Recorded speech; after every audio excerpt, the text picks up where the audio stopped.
Hello Magic fans, I'm Beef, and today we're going to have a look at the cards that I think are not necessarily the best from Lorwyn Eclipsed, but the ones I think that will make the most impact in Standard. Obviously, I could be completely wrong, and there'll be some cards I've missed out. So if there's any cards I've missed out or you disagree with, please leave a comment down below. And obviously with the set coming out on Tuesday, we've not played with all of these cards. I'd also like to say just beforehand quickly, with the huge tribal theme in Lorwyn, obviously there's a huge amount of cards that are really good in specific tribal decks. I've tried to avoid talking about those kind of cards. There are some tribal cards on my list, but I will talk about how I think they could be good outside of those tribal decks as well.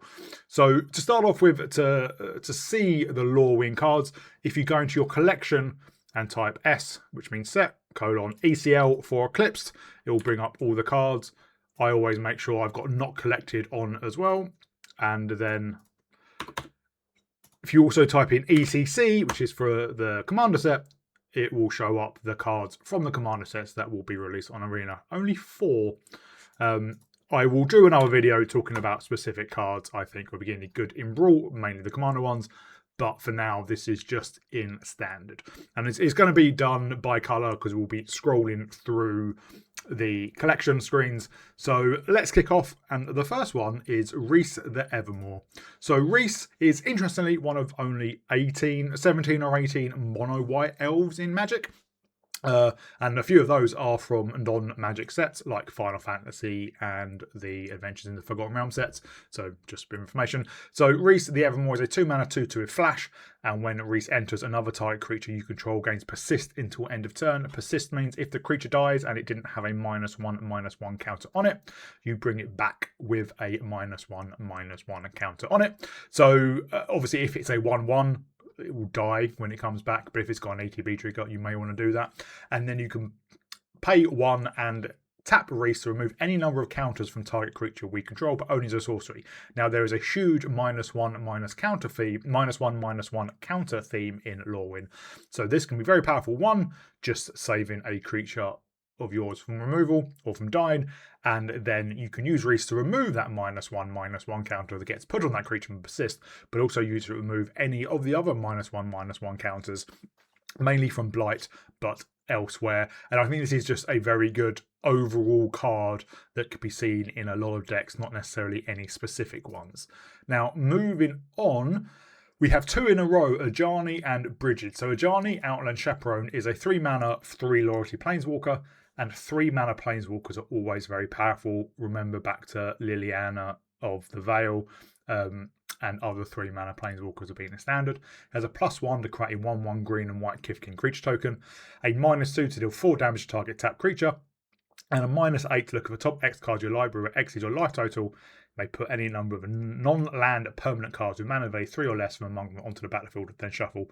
I don't foresee getting to that mode ever, if at all, because it does take 5 turns to get there. But you never know.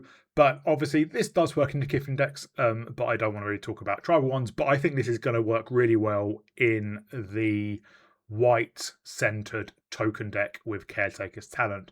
We did have Elspeth, a 3-mana Elspeth, which is +1 to create 1/1 white soldier creature tokens with lifelink. And obviously we've lost her. We still have Elspeth Stormslayer, the 5-mana one, but I think this is a great replacement for the cheaper Elspeth because it's a way to generate a token every turn and get that draw from your Caretaker's Talent, as well as also being some removal. And if you do get to that ultimate, you can just find pretty much everything you want from the game. Now, Brigid, Clachan's Heart, is very similar, I think. So there is a cycle of creatures which are basically 2 colours, which you can, during your first main phase, you can pay 1. So at the beginning of your first main phase, you can pay 1 of the other colour to transform it. So Brigid Clachan's Heart, a 3-mana 3/2. When she enters or transforms into Brigid Clachan's Heart, we create a 1/1 white and green Kifkin creature token. So again, I think will fit really well into the tokens deck. At the beginning of your first main phase, you may pay green if you do transform Brigid, and she transforms into Brigid Dune's Mind, also a 3/2, and you can tap her to add X green or X white, where X is a number of other creatures we control. And again, beginning of our first main phase, we may pay white to transform her back into Brigid. So the way transform work, it is not exile and return to the battlefield transformed. So if you pay green on the first main phase after you play Brigid, she transforms into the other side. You can tap her straight away. So you've paid green, so you will have one less mana, but obviously you will have most likely have a 1/1 token around, so she'll make that back. And obviously, more creatures you play, the more mana she can add. So that's really, really powerful. The next up, and the final white card we're going to talk about is Eirdu, Carrier of the Dawn, another one in the same cycle as Brigid, a 5 mana 5/5 flying lifelink. Creature spells you cast have Convoke. That's another big theme in the set, meaning you can tap creatures you control to reduce the cost by, well, pay for 1 generic or 1 mana of that creature's colour. Beginning of your first main phase, we may pay black if you do transform Eirdu into Izilu, Carrier of Twilight, also a 5/5 flying lifelink. Each other non-token creature we control has persist. So again, they come back with a -1/-1 counter if they didn't have any -1/-1 counters. At the beginning of your first main phase, you may pay white. They transform back into Eirdu. So again, even synergies aside, she, he, it, they are an elemental. An elemental is a creature type. I think just a 5 mana 5/5 flying lifelink, which makes your other spells easier, your other creatures easier to cast. And if you flip her, I don't know why I think it's a her, flip it, makes your other creatures harder to kill, I think just take over games. So they're the white cards. There are obviously other ones that I think could potentially do well, but they're like Champion of the Clachan as well, I think is a really, really good tribal card, and there'll be loads of these cards. I am going to talk about some of the champions, but not necessarily, well, not Champion of a Clachan. So let's move on to blue, and only a few blue cards. And the first one I think is Loch Mare, a 2 mana 4/5, and you might say that is insane stats, but one of the themes in the deck is big cheap creatures coming into play with -1/-1 counters on it. So Loch Mare comes into play with 3 -1/-1 counters on it, so it's essentially a 2 mana 1/2. However, you can pay 1 in the blue to remove a counter from the Loch Mare and draw a card, or you can pay 3, remove 2 counters from the creature, tap target creature, put a stun counter on it. So if you just curve out, you could go, turn 1 whatever, turn 2 Loch Mare, turn 3, pay that 3, remove 2 counters, tap target creature, put a stun counter on it. So tap down your opponent's biggest, hardest, strongest creature, put a stun counter on it. And now you've got a 3/4 that can attack in turn 3. And then you can use another, you can pay 2 as well to remove that final counter and draw a card. Or if you don't have an attack, or your opponent doesn't have a creature you want to tap down, you can just start drawing cards. So I think this is going to be really good in a blue control style deck, where having a 4/5 towards the end of the game is really good. An additional way to draw cards is really, really good as well. And the next up, probably no surprise, is Oko. Similar to Brigid and Eirdu, this is a transforming card, but it's a planeswalker. So Oko is generally always pretty good. So a 3 mana 3 loyalty planeswalker again. And at the beginning of your first main phase, you may pay green to flip it into Oko Shadowmoor Scion. So on the front side, here's Oko Lorwyn Liege. And on the flip side, you can pay blue to transform him back. But the front side has all uptick. +2, up to 1 target creature gains all creature types. This effect doesn't end. So obviously, if you're in a tribal deck, that's really, really powerful. And also +1, target creature gets -2/-0 to your next turn. So a great way to protect Oko. And the Shadowmoor Scion has all negative loyalty abilities. -1, mill 3 cards. You may put a permanent card from among them into your hand, so great to find a creature or a land. -3, create 2 3/3 green elk creature tokens. That's insane. If you play Oko on turn 3, tick up either of them, it doesn't matter, flip him on the next turn, and then -3, so have 2 3/3s is insane. But the -6 is, choose a creature type, you get an emblem with creatures you control of a chosen type, get +3/+3 and have vigilant and hexproof. And obviously, because it's +2, turns creatures into all creature types.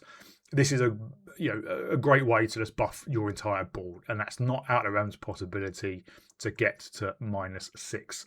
And it might be a case of where he has 6 loyalty, you flip him, and then you're happy sacrificing him essentially to get that emblem. But that -3 on the backside is going to be really, really powerful. Next up in blue, I'm talking about Champions of the Shoal. I mentioned briefly Champions of the Clachan. So Champions of the Shoal I think could work outside of Merfolk decks, although there is a caveat I'll get to. So it's a 4 mana, 4/6, so great stats. But all the there is a champion of in each colour, and they all require you to behold a Merfolk, behold a creature of the same type in exile. Behold means either reveal a creature card of the same type in your hand or a creature on the battlefield. So Champions of the Shoal, you've got to behold a Merfolk and you have to exile it. So when this creature enters or becomes tapped, you tap up the one target creature and put a stun counter on it. And then all of the champions have, when the creature leaves the battlefield, you return the exile card to its owner's hand. So if you behold and exile a Merfolk on the battlefield, you'll get it back into your hand, so you don't lose the card permanently. But I think tapping down a creature and putting a stun counter when it enters and becomes tapped is insane. Especially on a 4 mana 4/6. And if you have ways to convoke it or tap it otherwise, we do have a reprint of Springleaf Drum in this set, which lets you, an artifact which lets you tap a untapped creature, add 1 mana, add a colour. We also have the 1 mana 1/1 green creature that does very similar and sees a lot of play in the Simic deck with Druneth from Spider-Man. So, this could come down, tap a creature and put a stun counter on it, and immediately tap down another creature and put a stun counter on that one, or put a second stun counter on it. So yes, you do need a second Merfolk, but that's not necessarily impossible. So I think this could see play outside of Merfolk decks if you have a few Merfolks in it. But I think that ability is just very, very powerful. So moving on to black cards, the first one I want to talk about is Moonshadow. A 1 mana 7/7, but like with Loch Mare, it does enter with 6 -1/-1 counters on it. So it's a 1 mana 1/1, but it has Menace. It says whenever one or more permanent cards are put into your graveyard from anywhere while this creature has a -1/-1 counter on it, you remove a -1/-1 counter. So in a deck that wants mill cards, and obviously we have lots of decks in Standard, and there's going to be more in Lorwyn, this can grow very, very quickly up to a maximum of a 7/7 with Menace, and that is obviously just huge value and a great value. And a 1 mana 1/1 with Menace is not terrible to begin with. So a very decent starting point and a very high ceiling. Next up is one I think a lot of people know about, Bitterbloom Bearer. So in original Lorwyn set 20 or so years ago, one of the most powerful and famous cards is Bitterblossom, a 2 mana enchantment that at the beginning of your upkeep you lose 1 life and create a 1/1 fairy creature token with flying. So Bitterbloom Bearer is that on a stick. 2 mana, it does cost 2 black, whereas Bitterblossom costs 1 and a black. So a 2 mana 1/1 flash flyer with the same trigger. So because you can flash in, that's great. It means it's less likely to be killed. And actually being a creature obviously does have its downside because it's easier to remove an enchantment, but that cannot necessarily be a bad thing.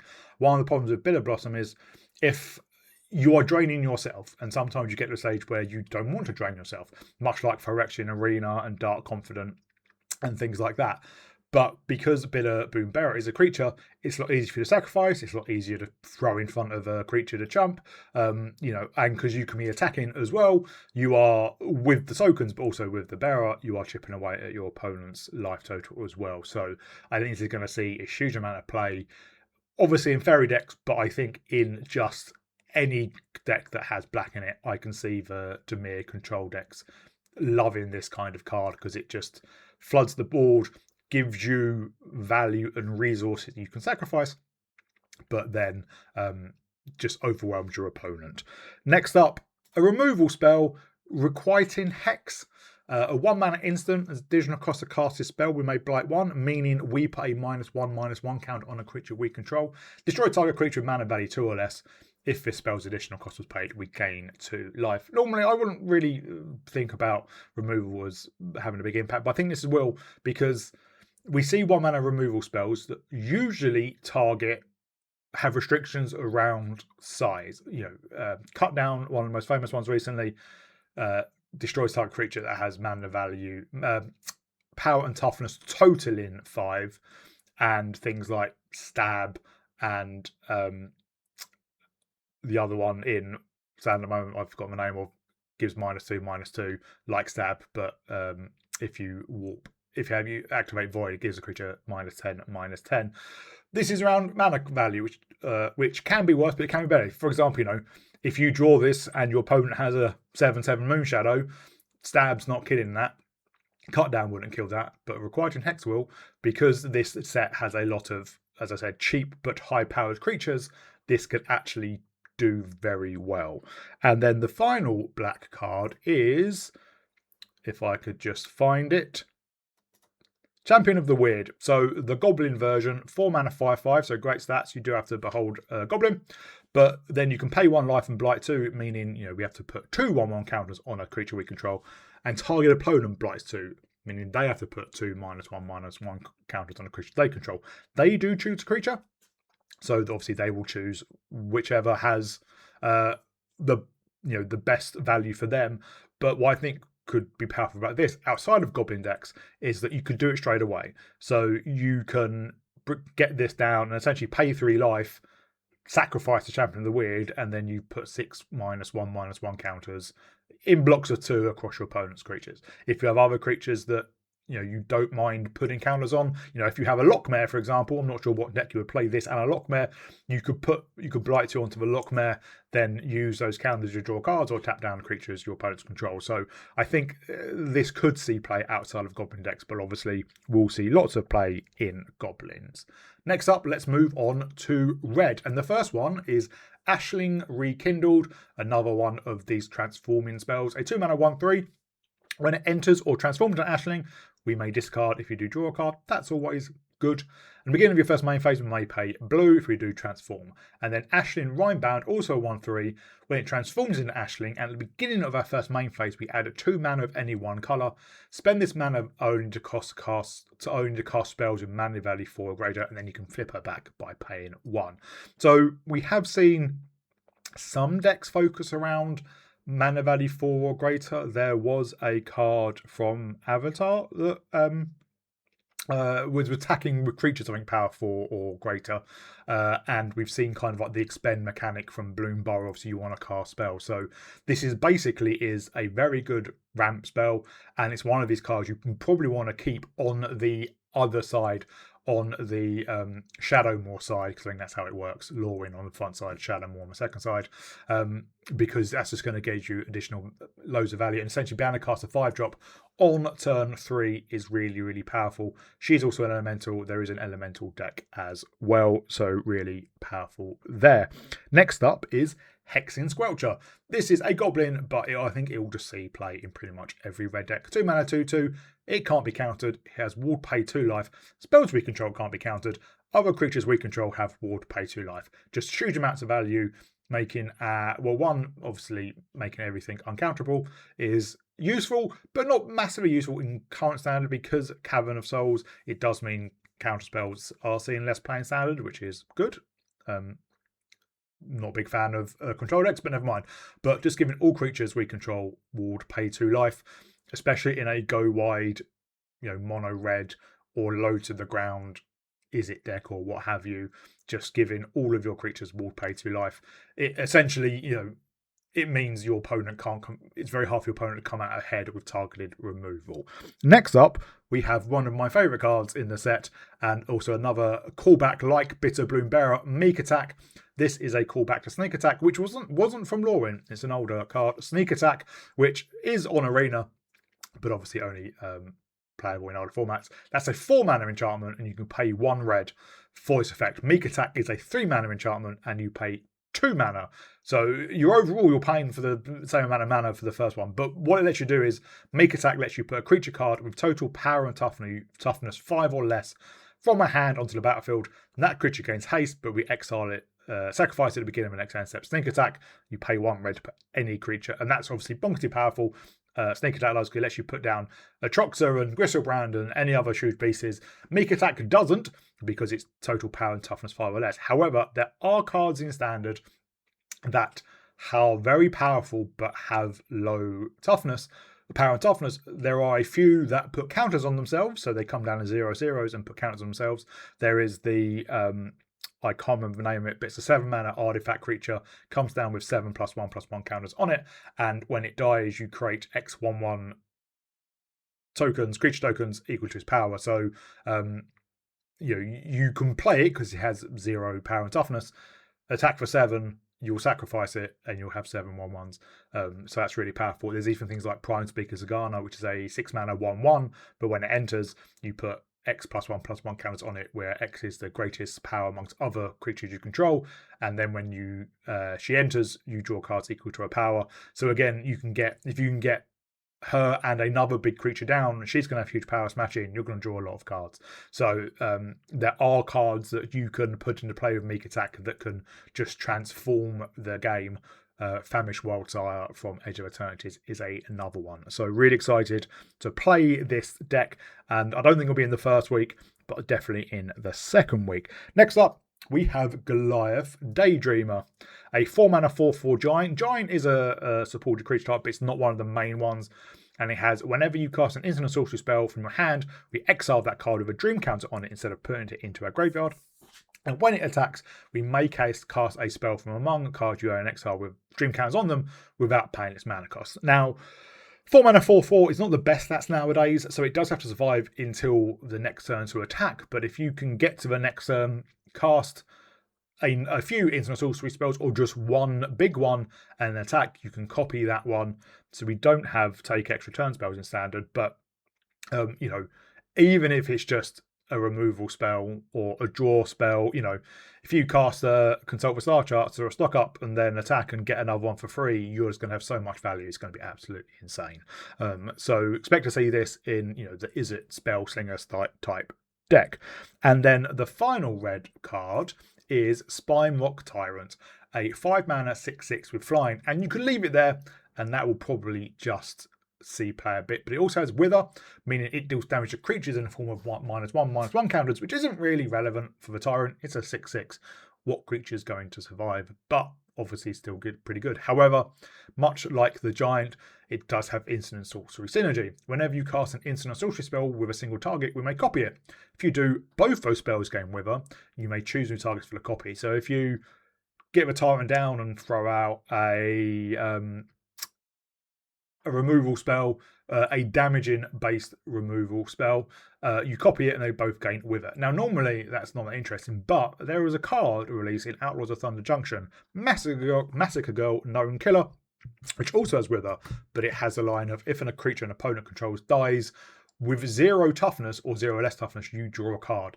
Now all the blight mechanics and the Wither I think has synergized really well with her. She hasn't seen any play, I don't think, but I think I want to try and build a deck with Spinerock Tyrant and Massacre Girl and then just maybe draw a lot of cards from it. So, and also, if you can't do that, you smash in with a 5-mana 6/6. So really, really powerful and really excited to play with the big dragon. Now moving on to green, there's quite a lot of green cards as well. So first up, Bloom Tender. This is a reprint. Seen it in Brawl loads. 2-mana 1/1. It has Vivid. Vivid is a pseudo new mechanic.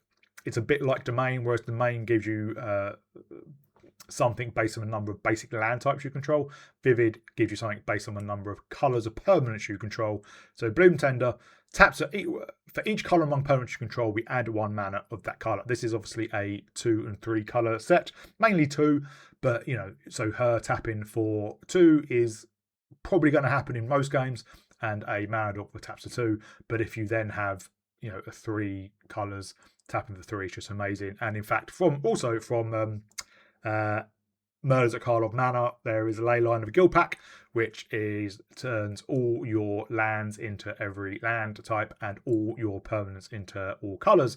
And like all ley lines, it enters the battlefield for free if it's in your opening hand. So if you have that and you play in a Vivid deck or anything else, you are suddenly tapping for 5 with your Bloom Tender. Next up, we have Bristlebane Battler, a Kifkin, and obviously Kifkin is one of the major support creature types, but outside of that, I think very, very powerful. 2-mana 6/6 with Trample and War 2, but it does enter with 5 -1/-1 counters on him. So he's a 2-mana 1/1 with Trample and War 2. However, when another creature we control enters, while it has a -1/-1 counter on it, we remove a -1/-1 counter from it. Much like the Moonshadow, this can get, I say big, up to its original size pretty quickly. If you just flood the board with cheap tokens or what have you, you can easily see like a 3-mana, a turn 3/3 or 4/4 Trample War 2, and it's not going to be long before it gets up to its original 6/6, and Trample on War 2 just makes it very hard to deal with. Next up, I think quite a card I'm quite looking forward to playing is Mutable Explorer, a 3-mana 1/1 shapeshifter with Changeling. Now, I love shapeshifters and changelings. We had a couple in standard, a couple from Bloom Burrow and a few from Foundations, like Torian, Mauler, but changelings is a feature of Lorwyn, and changeling means they have all creature types. You can play them in any tribal deck, but however, when the Explorer enters, we create a tapped Mutavault token. Mutavault is a land that taps to add colourless. However, you can pay 1 and turn it into a 2/2 creature with all creature types to end of turn. Now, we saw, obviously, Overlord of the Hauntwoods from Duskmourn being very powerful, being able to impend it for 3 and getting a tapped land token. I think we could see this in a similar style position, although obviously we still have the Overlord in standard. But obviously Mutavault being very cheap to turn into a creature and having all creatures is, I think, just going to be absolutely bonkers, as well as the Explorer itself having all creature types. Next up, we have Champions of the Perfect, the elf version of the Champions, but they, because there's more than one, are huge. 4 mana 6/6, you do have to behold an elf, but whenever you cast a creature spell, draw a card. There is a commander on Brawl staple called Beast Whisperer, which is a 4 mana 2/3 elf that draws you a card whenever you cast a creature spell. So having a 4 mana 6/6 is insane. Yes, you have to give up a card for it, but you get that card back. But if you can get this down and then just start casting creature spells, you are going to be drawing a lot of cards. And yeah, obviously fits into an elf deck and then just fits into, I think, any other deck that just wants to cast a lot of creature spells. And the last green card, I think this is like an honourable mention. I don't think it's going to be seeing much play, but I want to play with it. Sapling Nursery, an 8 mana enchantment, but has affinity for forests. I love playing mono green. It's always been my favourite colour. And, Flourish and Bloomkin is a card I like playing when we are playing mono green, because it has power toughness equal to the number of forests we control. But Sapling Nursery also has landfall. Whenever a land you control enters, we create a 3/4 green tree folk creature token with reach. So that's pretty good. On turn 4, you can get this out for 4 mana. And then if you have ways to make multiple land drops, Evolving Wilds is in this set, like it's in all sets. Fatal Passage is in standard. Obviously, green likes ramping by putting lands on the battlefield. You can then get an army of tree folk. And then you can pay 2 to exile the enchantment as well. Tree folk and forest you control gain indestructible end of turn. So again, good to protect your board. Obviously, the land stuff isn't necessarily relevant, although if you're playing something like Badgermole Cub and you turn a forest into a land, giving it indestructible is pretty good as well.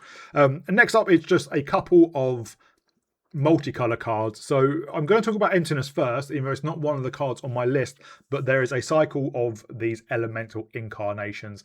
They are hybrid cards, and they're usually pretty good. And what we do a thing is, when they enter, they have 2 enter triggers. One is if you spent 2 mana of one colour, and the other one is if you spent 2 mana of the other colour. They don't stack up, so if you pay 4 white mana, for example, for Emptiness, you don't get that white mana trigger first. So Emptiness is when this creature enters, if you spent 2 white mana to cast it, you return target creature card of mana value 3 or less from a graveyard to the battlefield. When it enters, if you spent 2 black mana, you put 3 -1/-1 counters on up to 1 target creature. And they all have evoke for that hybrid cost. So you can, if you have a creature card in your graveyard with mana value 3 or less you want to get back, you can evoke it for 2 white and get that back. If there's a creature your opponent controls you want to kill, you can evoke it with 2 black mana. But if you do get up to 6 and you have 2 white and 2 black, which is not guaranteed, but most of the time you're going to have that when you have 6 mana. You will get both of those. The reason I've not put Emptiness on my actual list is I think a 6 mana 3/5 with his power and toughness, I don't think is very good for 6 mana, and he is quite expensive. And at that stage of the game, getting back a 3 mana value or less creature could not necessarily be impactful. I think his evoke abilities are amazing, but he's not on my list. But I think he'll be up there. The one I have put on my list is Vibrance, which is here a 5 mana 4/4, so 1 mana cheaper than Emptiness, and better power but worse toughness. So it's red and green. The red version is 3 damage to any target. That's really good. And the green version is search library for a land card, reveal it, put it in your hand, then shuffle, gain 2 life. That's not basic land card. That is any land card. So this can fix your mana, which at that stage you may not need it, but if you evoke it for 2 green, you can go and get one of your dual lands. So really, really helpful, powerful. And while it is cheaper as well, obviously it is in green, and green is the colour of ramp. So you're going to be able to get this out quite easily. You know, if you have a Ashling and this, you can get this out on turn 3 for full cost, and probably get both of those triggers. And I think that is just amazing value. All of them, all the elemental incarnations are pretty powerful, but I think Vibrance will probably be the more powerful one. I think so anyway. And then the final card I want to talk about is Bre of Clan Stoutarm, a 4-mana 4/4 giant. Giant is a supported creature type, but not a massive one. You can pay 1 and a white and tap another type creature you control gains flying and lifelink at the end of turn. That's really good. Evasion and lifelink. But however, at the beginning of your end step, if you gain life this turn, exile cards from the top of your library until you exile a non-land card. You may cast that card without paying its mana cost if a spell's mana value is less than or equal to the amount of life you gain this turn. Otherwise, pull it into your hand. We have a life gaining deck in standard. It will be around forever. And it sees a reasonable amount of play. You know, if you get this down on turn 4, you're probably gaining 1 or 2 life. You've probably got an Ajani's Pridemate or you know, a few bats that are reliant on life gain. So likely you're going to be able to put a 1 or 2 drop onto the battlefield for free, or put into your hand. I think that is pretty good. This is a top curve of your life gain deck. I think will be very, very powerful. And as well, it can give other creatures lifelink. So if you you know, if you give a bigger Ajani's Pridemate, lifelink and flying, that's just a way to end the game straight there as well. There are a few colourless cards I think are pretty powerful, but they're mostly around tribal themes. I did mention Springleaf Drum earlier. 1 mana artifact, you can tap it on tap an untapped creature you control, add 1 mana of any colour. Because it's an artifact, you can tap it return it comes down. So if you do have a creature, that is really, really good ramp. Things like Gathering Stone is a tribal card as well. And then Chronicle of Victory is a very powerful tribal card. So going to be, I think, looking at them, but as I said, I did want to avoid talking specifically around tribal cards. So they are my picks for, I think, the cards that are going to be making a difference in standard once Lorwyn Eclipsed comes out on Tuesday. Let me know what you think down in the comments. If you agree or disagree, is anything you think I've missed and I'm not spoken about at all. So I probably will do a video later on in the week around the Brawl cards, because there are a couple of interesting commanders in the main set and then in the commander set as well. So I hope you've enjoyed this kind of video. It's the first one I've done at this depth. I did do a similar one around Final Fantasy because I'm a huge Final Fantasy fan, but let me know what you think. Leave a comment down below. As always, it does help the channel. But in the meantime, I'll see you all in the next video.